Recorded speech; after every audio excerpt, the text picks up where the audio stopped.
साथियों, अस्सलामु अलैकुम। मैं निशात अहमद आप तमाम साथियों का बहुत बहुत इस्तकबाल करता हूं, खैर मकदम करता हूं, वेलकम करता हूं आपके अपने ही यूट्यूब चैनल जीएस ऑनलाइन पर। सभी साथी सबसे पहले ये बतलाइए, आवाज़ वगैरह क्लियर आप लोगों को मिल रही है? अगर मेरी आवाज़ आप तक क्लियर पहुंच रही है तो एक बार जल्दी जल्दी से वीडियो को लाइक कर देंगे, और अगर आपने हमारे YouTube चैनल जीएस ऑनलाइन को सब्सक्राइब नहीं किया है तो जरूर सब्सक्राइब कर लीजिएगा। चलिए सभी लोग बताइए, आवाज वगैरह क्लियर है? एमडी मेहताब आलम, हाजरा सुल्ताना, चलिए शगुफ्ता नाहिद जी, बहुत अच्छा, शमशाद, आरफा जमी, शगुफ्ता, दानिश नदवी, एमडी फुरकान तौहीद जी, शबाब अनवर, ओके चलिए एमडी निसार आलम। ठीक है, एक बार सभी लोग जल्दी जल्दी से वीडियो को लाइक कर देंगे। साथियों, आज हमारा उर्दू पेडागोजी का जो ये क्लास है, ये छठा क्लास है। आप कोशिश ये कीजिए कि एक नंबर से जो क्लासेस कराए जा रहे हैं, 1 2 3 4 5 सीरियल वाइज डेली का क्लास कीजिए। डेली जो थ्योरी आपको बतलाए जा रहे हैं उसको कॉपी पर नोट डाउन करते चलें, और जो साथियों मॉक टेस्ट कराए जा रहे हैं उसको प्रैक्टिस करते चलिए, ताकि आपके लिए आसान होता चला जाए। हम लोग पढ़ेंगे तदरीस के उसूल। क्या? तदरीस के उसूल। ठीक है जी।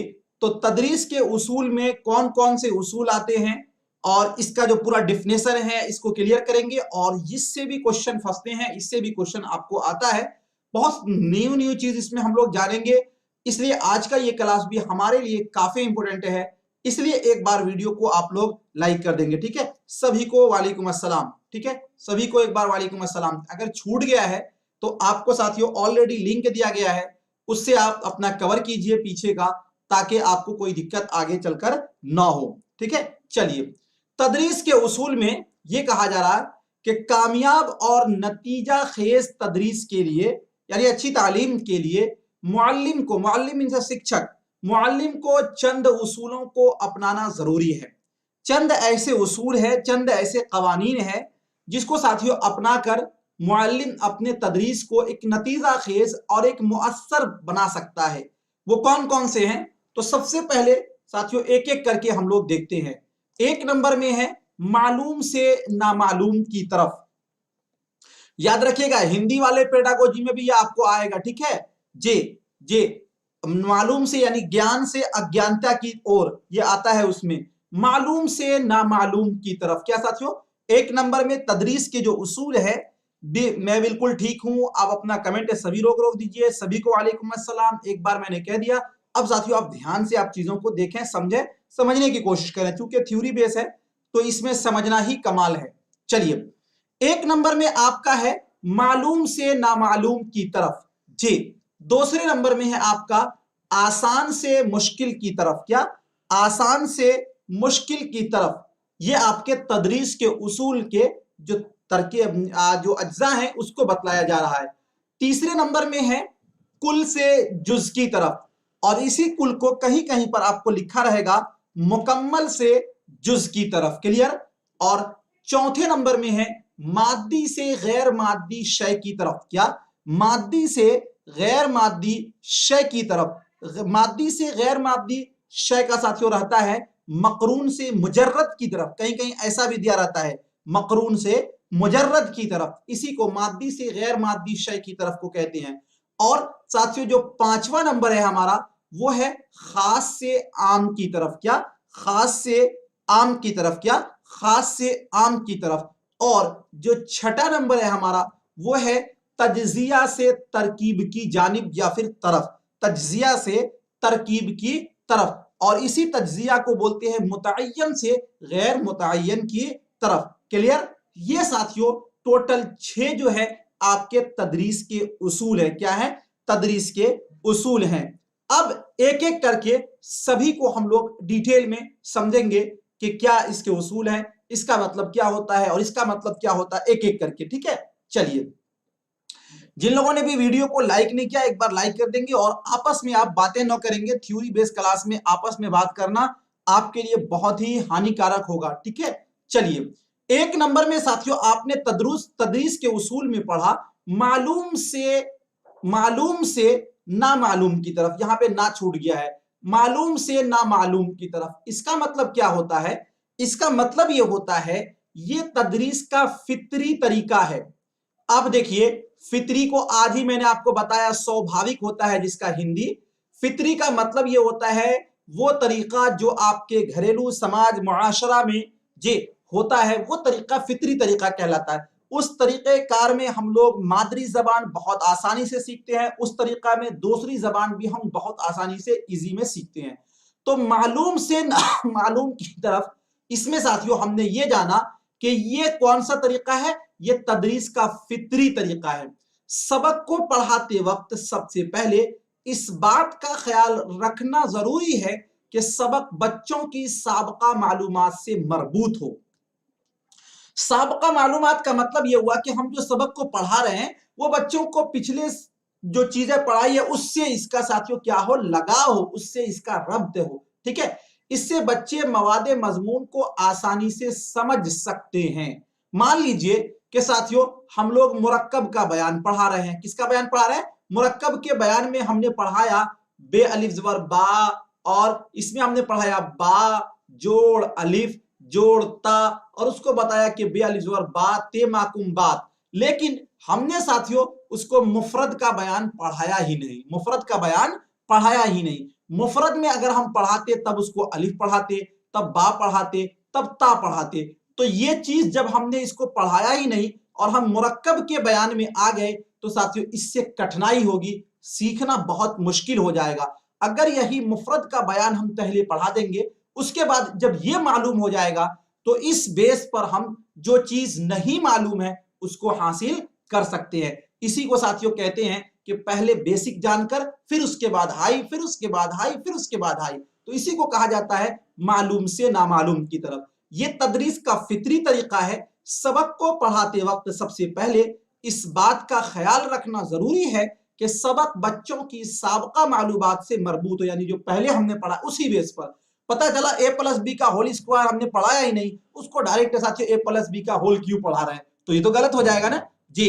इससे बच्चे मवादे मजमून को आसानी से समझ सकते हैं। किससे? मालूम से ना मालूम की तरफ। वैसे चीज जिसका साबका तजर्बात वो मुशाहिदात से वास्ता ना हो, वो बच्चों के लिए दिलचस्पी का बाइस नहीं होती। यानी अगर आपने कोई ऐसा टॉपिक पढ़ाना चालू कर दिया जिसके बारे में आपने पहले चर्चा ही नहीं किया, तो उसमें बच्चे इंटरेस्ट भी नहीं लेंगे। क्लियर? चलिए, इस आप लोग ज्यादा बातें न करें मुझे जी जी। अच्छा, बिल्कुल अच्छा नहीं होता है ना, आप सुनिए ना, अगर कहीं पे कोई डाउट हो पूछिएगा तो उसको क्लियर करूंगा। आपस में बातें करना बिल्कुल सही नहीं है। इसलिए असातिज़ा को चाहिए कि वो सबक की इब्तिदा बच्चों की साबका मालूमात को ज़हन में रख के करे। यानी साथियों अगर हम कोई हार्ड टॉपिक पढ़ाने जा रहे हैं तो उसमें जो जो आपके थीसिस हैं, जो जो चीज आने वाली है, उसको पहले आप क्या कर दीजिए, क्लियर कर दीजिए, उसके बाद आप पढ़ाइए। तो मालूम सी नामालूम के बारे में हमने ये जाना कि ये तदरीस का फितरी तरीका है। इसमें असातिज़ा को इस बात का ख्याल रखना जरूरी है कि वो सबक को जब पढ़ाए तो पहले इब्तिदा से पढ़ाना चालू करे, यानी शुरू से पढ़ाना चालू करे। ठीक है, अब जो तदरीस के उसूल है, इसका जो साथियों दूसरा उसूल है वो हमारा है आसान से मुश्किल की तरफ। आसान से मुश्किल की तरफ सब एक दूसरे से मिला जुला है, इसलिए सब लगेगा आपको कि एक दूसरे का ही डिफिनेशन है, लेकिन सब अलग अलग है। तदरीस के जो दूसरा उसूल है वो क्या है? आसान से मुश्किल की तरफ। आसान से मुश्किल की तरफ क्या है? किसी भी मजमून को पढ़ाते वक्त असातिज़ा को चाहिए कि सबक की इब्तिदा आसान हिस्सा से की जाए, यानी बहुत हार्ड टॉपिक से न करनी चाहिए, और बतदरीज यानी धीरे धीरे मुश्किल की तरफ बढ़ा जाए। यानी पहले आसान टॉपिक को स्टार्ट कीजिए, उसके बाद धीरे धीरे धीरे धीरे आगे आप बढ़े।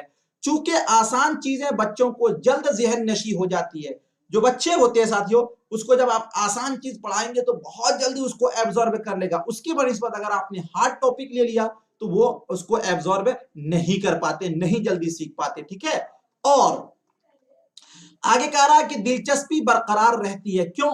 आसान से मुश्किल की तरफ चलेंगे तो इसमें बच्चे की दिलचस्पी भी बरकरार रहेगी। मजमून के किसी हिस्से की आसानी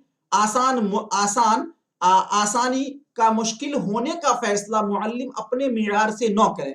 अब ये कौन फैसला करेगा कि कौन सा मजमून का हिस्सा आसान है या कौन सा हार्ड है? तो इसके बारे में कहा गया कि जो मुअल्लिम है वो खुद से उसका फैसला न ले, इसलिए कि मुअल्लिम को तो सब आसान ही लगेगा।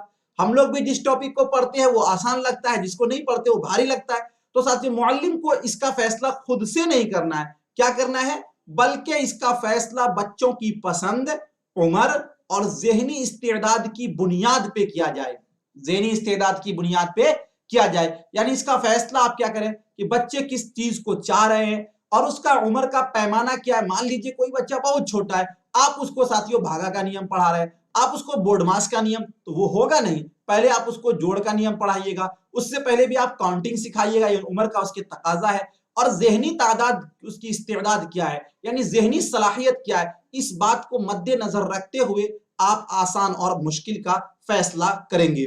तो साथियों तदरीस के उसूल के जो दूसरे नियम है उसमें है आसान से मुश्किल की तरफ। इसका मतलब यह हुआ कि उस्ताद को जब पढ़ाना चाहिए तो सबसे पहले इब्तिदा आसान हो, उसके बाद धीरे धीरे वो मुश्किल की तरफ बढ़ता चला जाए, और इससे साथियों बच्चे बहुत अच्छे ढंग से सीख लेते हैं दिलचस्पी के साथ। ठीक है, चलिए सिंपल से हार्ड की तरफ वही चीज हुआ।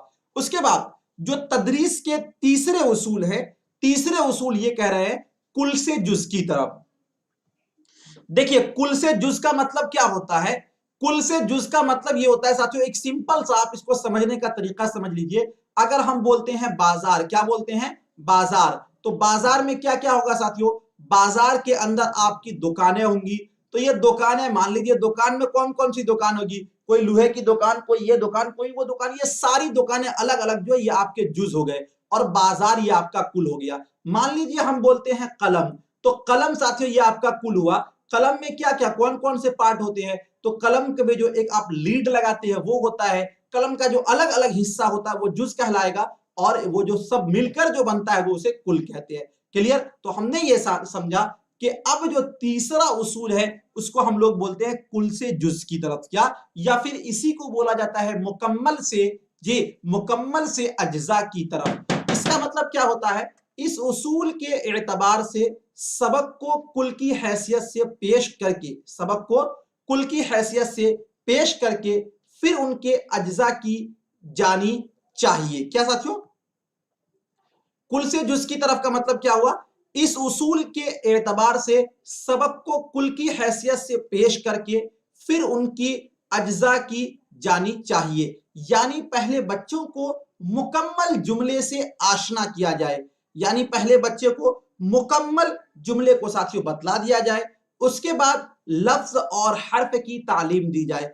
उसके बाद बताया जाए कि ये अलग लफ्ज है, ये अलग हर्फ है, ये अलग हर्फ है। यानी कुल से जुज की तरफ पढ़ाया जाता है। ठीक है, बढ़ा जाता है। आजकल जबान की तदरीस में पहले शय का तसव्वुर ज़हन नशी करवाकर आवाज की अदायगी सिखाते हैं, फिर अज्जा की वजाहत करते हुए हरफे शनासी सिखाते हैं। मतलब यह हुआ कि साथियों पहले आप क्या करेंगे, उसका ज़हन नशी तसव्वुर कराएंगे, उसके बाद फिर अज्जा की वजाहत करते हुए एक एक हर्फ जो उसमें दिक्कत है उसको आप बतलाएंगे। इसका मतलब होता है जी कुल से जुज की तरफ। तो तदरीस के जो तीसरे उसूल है वो क्या है, कुल से जुज की तरफ, याद रखिएगा। उसके बाद जो आपका चौथा है साथियों मादी से गैर मादी शय की तरफ, मादी से गैर मादी शय की तरफ, और ये कहीं कहीं पर आपको मिलेगा मकरून से मुजर्रद की तरफ। क्या, मकरून से मुजर्रद की तरफ। इसको मुजर्रद इस तरह लिखेंगे, इसी को साथियों बोलते हैं मादी से गैर मादी शय की तरफ। सबक को पढ़ाते वक्त इस बात का ख्याल रखा जाए कि सबक का मवाद या मालूमात मादी चीजों से मुतअल्लिका हो। अब मादी का मतलब क्या होता है वो आगे अभी आपका क्लियर हो जाएगा। चूंकि बच्चों को ऐसी चीजें बहुत जल्द ज़हन नशी हो जाती है जो उनके मुशाहिदा तजर्बा में आती है और जिनसे वो वाकिफ होते हैं, यानी ऐसी चीजें उसको आप बताइए जिससे वो पहले वाकिफ हो, जिसको वो पहले से साथियों जान ले। ठीक है, इस तरह सबक को मादी अशिया से गैर मादी अशिया की तरफ पढ़ाया जाता है। मान लीजिए कोई ऐसी चीज आप पढ़ा रहे हैं जिसके बारे में उन्होंने कभी सुना ही नहीं, कभी उसको देखा ही नहीं, तो वो बहुत मुश्किल हो जाएगा। पहले कुछ चीजें आप ऐसी पढ़ाइए, जैसे मान लीजिए केमिस्ट्री वगैरह पढ़ाते हैं, उसमें साथियों जो न्यूमेरिकल होता है उसको प्रैक्टिकल कराया जाता है, जो आसान आसान होता है, ठीक है। तो वो क्या है, मादी है, जिसको हम छू सकते हैं, जिसको हम देख सकते हैं। और गैर मादी का मतलब जिसको हम ना छू सकते हैं ना जिसको देख सकते हैं, सिर्फ हम उसको एहसास महसूस ऐसे ही साथियों हम उसको एहसास करके रह सकते हैं। तो पहले क्या करना है, मादी से यानी उसको हम दिखलाकर तजर्बा करके मुशाहिदा से तब गैर मादी शय की तरफ ले जाएंगे, ठीक है। दूसरे अल्फाज में इसी मादी से गैर मादी शय को साथियों कह सकते हैं, क्या कह सकते हैं कि पहले इस्तिक़राई तरीका, यानी इस्तिक़राई तरीका को हिंदी में कहा जाता है आगमन विधि से ज़हन नशी करा दिया जाए, फिर इस्तिखराजी तरीका यानी निगमन विधि अपनाया जाए। ये एक अलग ही टॉपिक है साथियों, आगमन से निगमन विधि।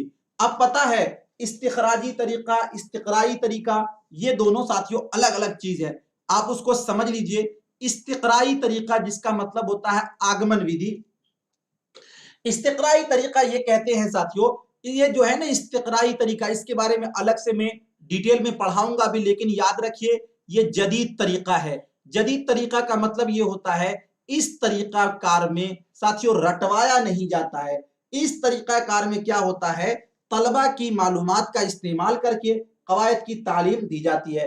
तारीफों के मकाम पर कवायद का अमली मश्क कराया जाता है। इसमें तारीफ नहीं रटवाया जाता, किसमें साथियों, इस्तिकराई तरीका में। और एक जो है आपका इस्तिखराजी तरीका, इसमें क्या होता है, तारीफ रटवाया जाता है तब मिसाल। और ये जो इस्तिकराई तरीका है इसमें पहले मिसाल दी जाती है। ये थोड़ा सा मैंने आपको बतलाया, इसका पूरा डिटेल में मैं आगे बतलाऊंगा, ठीक है ना, चूंकि ये अलग टॉपिक ही है साथियों उर्दू पेडागोजी में। कौन, इस्तिकराई तरीका, इस्तिखराजी तरीका, इस्तिलाही तरीका, ठीक है, तहलीली तरीका, ये सब अलग तरीका आपको कल वाले वीडियो में मिलेंगे। लेकिन आप इतना सा याद रखिए कि इस्तिकराई तरीका ये जदीद तरीका है, इसमें पहले साथियों मिसालें दी जाती हैं तब तारीफ रटवाई जाती है। इस्तिकराई तरीका को आगमन विधि कहते हैं, और फिर अब हम इसको चलते हैं, और इस्तिखराजी तरीका को निगमन विधि कहते हैं। इसमें पहले तारीफ रटवाई जाती है तब मिसाल दी जाती है। अब आप यहां से देखिए ऊपर से जे जे क्या, अब ऊपर से आप देखिए यहां 4 नंबर से मादी से गैर मादी शय की तरफ। मादी से गैर मादी शय की तरफ का मतलब क्या हुआ, सबक को पढ़ाते वक्त इस बात का ख्याल रखा जाए कि सबक का मवाद यानी जो मजमून है या मालूमात मादी चीजों से मुताल्लिका हो, यानी जिसको हम पहले साथियों देख सकते हैं, छू सकते हैं। चूंकि बच्चों को ऐसी चीजें बहुत जल्द ज़हन नशी हो जाती हैं जो उनके मुशाहिदा और तजर्बा में आती हैं और जिनसे वो वाकिफ होते हैं, यानी जिस चीज को वो देख चुके हैं, जिसको वो महसूस कर चुके, वो चीजें बहुत जल्दी उसको आ जाती है। इस तरह सबक को मादी अशिया से गैर मादी अशिया की तरफ बढ़ाया जाता है। इसी को दूसरे अल्फाज में ये कह सकते हैं कि सबक को पहले इस्तिकराई तरीका,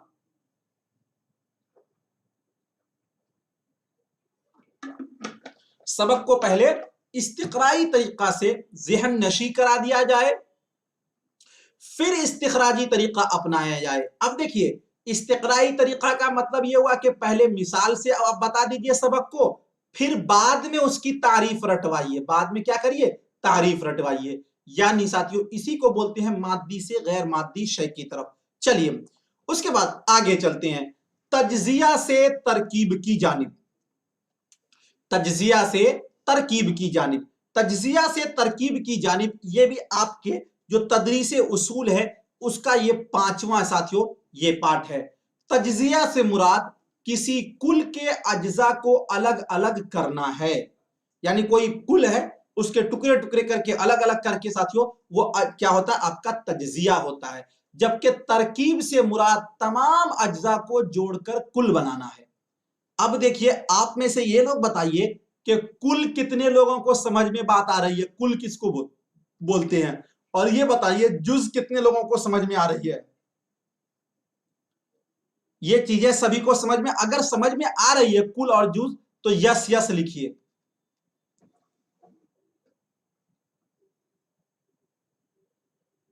जी, अगर ये कुल और जुज समझ में आपको आ रहा है तो यस यस लिखें।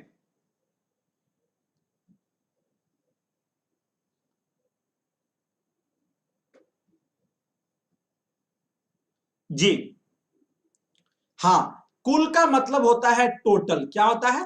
टोटल। जी ओके, बहुत लोगों को समझ में नहीं आ रहा है कुल। और जी, और जुज का मतलब होता है उसी टोटल का एक छोटा सा जो पार्ट होगा वो आपका जुज कहलाएगा। क्या कहलाएगा? जुज कहलाएगा। अब देखिए, कुल का मतलब क्या हुआ? टोटल, और उसी का एक छोटा सा पार्ट जो हुआ वो आपका जुज कहलाएगा। ठीक है ना जी? अब समझ में आप लोगों को आ गया? अगर उस तरह भी साथियों नहीं समझ में आपको आ रहा है तो आप थोड़ा सा इजी में हम लोग चलते हैं। क्या? इजी में चलते हैं। देखिए, हम लोग साथियों बोले एक मिसाल के तौर पर लेते हैं किताब। क्या? किताब। अब किताब के कौन कौन से पार्ट होंगे? तो किताब में आपको जिल्द भी आएगा, किताब के अंदर क्या होगा? वरक भी होगा, किताब के अंदर साथियों क्या होगा? सफा भी होगा। तो ये जो किताब हुआ ये आपका कुल हुआ। क्या हुआ? कुल हुआ। और ये जिल्द हुआ, इसका वरक है, सफहा है, ये सब क्या हुआ? जुज हुआ, यानी इसका पार्ट है। इसका क्या है? पार्ट है। किसका? किताब का। ठीक है ना? इसी तरह साथियों, अगर हम लोग बोलते हैं इंसान। क्या? इंसान। तो इंसान का ये कुल हुआ, और इसका पार्ट क्या क्या होगा साथियों? तो इसका पार्ट होगा हाथ।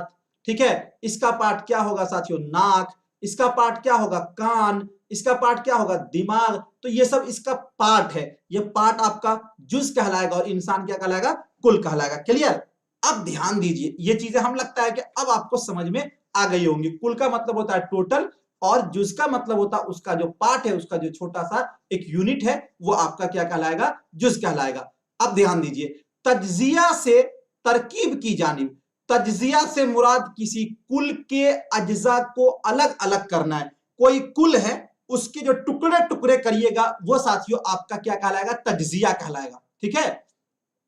मान लीजिए एक ये कुल है, इसको अलग अलग जो हिस्से में आप बांटते हो साथियों, ये आपका क्या कहलाएगा? तज्जिया कहलाएगा। जबकि तरकीब से मुराद तमाम अज्जा को जोड़कर कुल बनाना है। तरकीब जो होता है ना वो दूसरी चीज है। मान लीजिए ये पार्ट आपका अलग है, ये पार्ट आपका अलग है, ये पार्ट आपका अलग है, ये पार्ट आपका अलग है, सभी को जोड़ दिया आपने साथियों, और इस तरह बना दिया, तो ये जो जोड़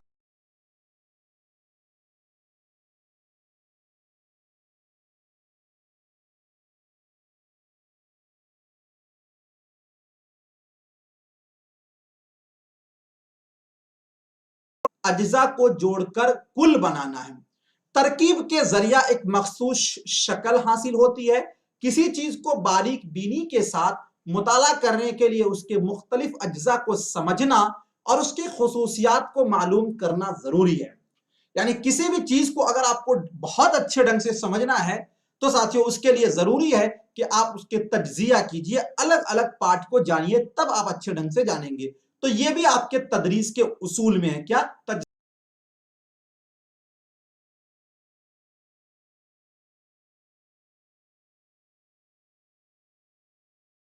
वो ये है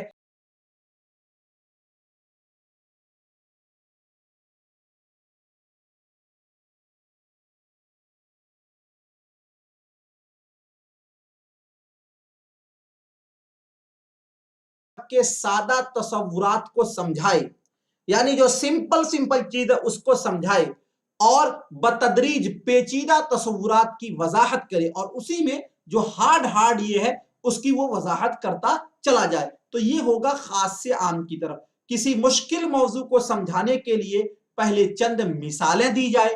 कोई बहुत मुश्किल मौजू होता है साथियों, बहुत हार्ड टॉपिक होता है, तो उस्ताद देखते होंगे कि पहले ही उसमें कुछ मिसालें वगैरह दे देते हैं, तो उससे वो क्या हो जाता है? आसान हो जाता है। तो खास से आम की तरफ वो जाना हुआ। क्लियर? फिर इसका तज्जिया करके बच्चों की मदद से आम उसूल अखज किए जाएं। ये तरीका इस्तिक़राई तरीका यानी आगमन विधि भी कहलाता है, जिसे आप जदीद तरीका ए कार कहते हैं।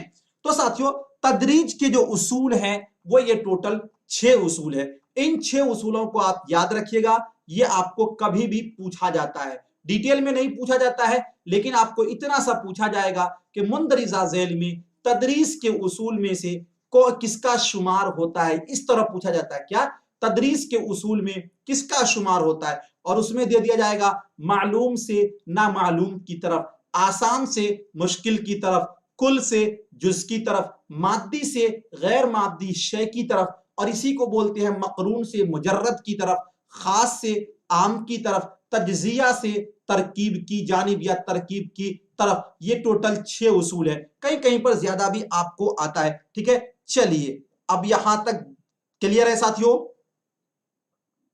यहां तक क्लियर है।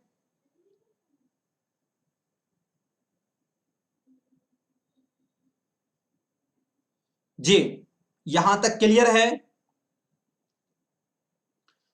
भाई साहब। कोई भी जानकारी चाहिए क्लास के मुतालिक, नोट्स के मुतालिक, उसका ऑफिशियल नंबर दिया हुआ, उस पर आप कांटेक्ट कर लेंगे, सभी जानकारियां आपको दे दी जाएंगी। ठीक है, चलिए अब उसके बाद साथियों जी, अब आपका है तदरीस ए जबान के तरीके। अभी हमने पढ़ा था तदरीस के उसूल, क्या पढ़े थे, तदरीस के उसूल। अब हम लोग जानेंगे तदरीस जबान के तरीके। तो तदरीस जबान के तरीके कौन कौन से हैं उसको आप देखिए। जब साथियों आप तदरीस जबान करते हैं तो उसके कई तरीके से तदरीस को यानी कि जबान को सीखा जाता है। कौन कौन सा, तो इसमें सबसे जो पहला तरीका है वो है साथियों कवायद तर्जमे का तरीका। क्या है, कवायद तर्जमे का तरीका। दूसरा तरीका है गुफ्तगू का तरीका। तीसरा तरीका है समई लिसानी तरीका। और चौथा जो तरीका है वो है साइलेंट वे तरीका। ठीक है, और पांचवा जो तरीका है वो साथियों क्या है, टोटल फिजिकल रिस्पॉन्स। क्या है, टोटल फिजिकल रिस्पॉन्स। ठीक है, टोटल फिजिकल रिस्पॉन्स। और उसके बाद जो छठा तरीका है वो है फित्री तरीका। क्या है, फित्री तरीका। और उसके बाद जो सातवां तरीका है आपका वो है बराहे रास्त तरीका। क्या, बराहे रास्त तरीका। और जो आठवां तरीका है, ये तो साथियों सेम हो गया, समई लिसानी तरीका। जी, ये सेम है, और इसी को समई लिसानी तरीका ये आपका सेम हो गया। बराह रास्त तरीका, कवायद का तरीका, और कम्युनिटी लैंग्वेज लर्निंग नहीं है इसमें। ये आठवां में यहां पर होगा आपका कम्युनिटी लैंग्वेज लर्निंग। इसको साथियों फिर सही कर दिया जाएगा, आपका होगा कम्युनिटी लैंग्वेज लर्निंग। ये आपका आठवां तरीका है। ठीक है, कम्युनिटी लैंग्वेज लर्निंग। ये 8 तरीके से साथियों क्या होते हैं, तदरीसे जबान के ये तरीके हैं, जबान को सीखने के ये तरीके हैं। और 6 जो है वो आपको उसूल बताए गए। और इस 8 पर मुकम्मल डिटेल में साथियों हम चर्चा करेंगे कल। आज जो जो चीजें आपको बताई गई है उसको आप बिल्कुल ध्यान से नोट कर लीजिएगा और जरूर फायदा होगा। साथियों आज के लिए इतना ही। कैसा लगा आज का ये क्लास, सभी लोग एक बार कमेंट करके जरूर बताइएगा। और अगर अब आपको कुछ पूछना हो तो आप पूछ सकते हैं। और अगर आप में से साथियों कोई भी न्यू स्टूडेंट हैं तो आपके लिए मैं बतलाना चाहूंगा कि अगर आप सीटेट की तैयारी कर रहे हैं तो आप एक अच्छे प्लेटफॉर्म पर हैं, यहां से बहुत सारे लोगों ने कामयाबी हासिल की है। अगर आप चाहते हैं उर्दू में साथियों 30 में से 28 नंबर लाने के लिए तो आज ही हमारे ऑफिशियल ग्रुप से जुड़िए। आपको उसके लिए करना यह होगा कि इस नंबर पे कांटेक्ट करके या फिर व्हाट्सएप करके, ये नीचे वाला लड़कियों के लिए है, दोनों में से किसी पर भी साथियों कांटेक्ट या व्हाट्सएप करके मैसेज करके आपको जुड़ना होगा। जुड़ने से फायदा ये होगा कि 100% आपको क्लास मिलेगा और सभी क्लास का आपको पीडीएफ मिलेगा। और पीडीएफ जो है साथियों वो थ्योरी और एमसीक्यू दोनों बेस में होंगे। ठीक है, और उसके बाद जो प्रीवियस ईयर क्वेश्चन जितने भी अब तक हुए हैं वो सारे के सारे आपको कराए जाएंगे और उस वक्त साथियों सभी को सॉल्व करा करा कर दिया जाएगा। क्लियर, किसी को और कुछ पूछना हो तो पूछ सकते हैं। कवायद का क्लास कब होगा अभी उसके बारे में कोई ये नहीं है।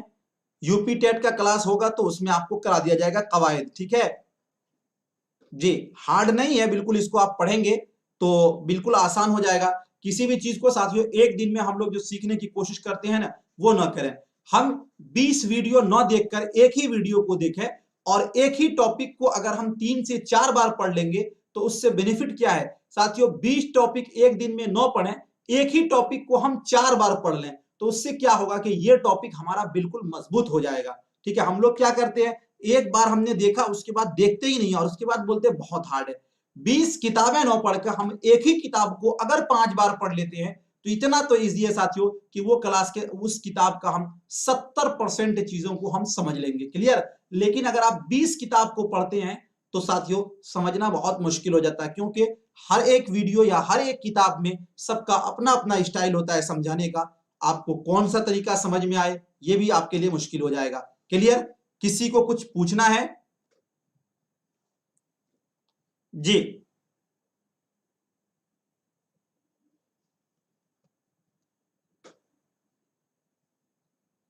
पेडागोजी कब खत्म होगी? जब एग्जाम आपका खत्म हो जाएगा तभी खत्म हो जाएगा। जी, और किसी को कुछ? Sir new batch Urdu grammar का कब से स्टार्ट है? अभी इसके लिए नहीं है कोई नोटिफिकेशन, डाउनलोड नहीं हो रहा है। डाउनलोड करने की इसको जरूरत ही नहीं है।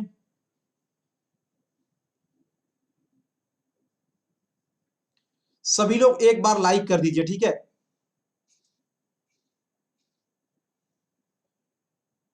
यूजीसी नेट वाले क्लास में अभी टाइम लगेगा थोड़ा सा, और जो मुश्किल है मेरे साथ मैंने उसको आपको बतलाया भी है ग्रुप में।